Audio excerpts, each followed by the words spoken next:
dans le langage hypnotique, il y a une série d'outils qui sont récurrents, qui permettent de débloquer certaines situations, de passer en tout cas à certaines étapes plus avancées de l'hypnose.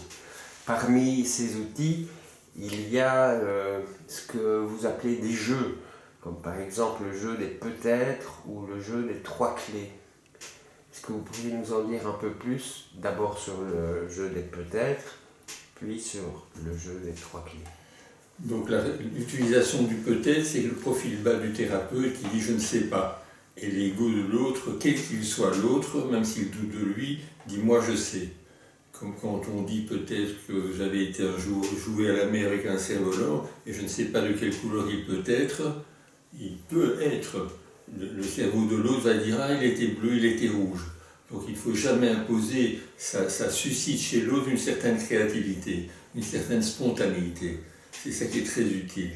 Pour ce qui est évidemment du jeu des 3 clés, c'est qu'on peut toujours dire, avant de commencer, c'est très important cela, c'est de dire à l'autre, votre inconscient va faire le choix des mots qu'il va garder, des mots qu'il va laisser passer, des mots qu'il va changer, peut-être même qu'il peut mettre un silence entre 2 mots ou entre 2 phrases, et peut-être même que si moi je laisse un silence, ça c'est le comble, il va remplir ce silence avec ce qu'il a envie de mettre dans ce silence.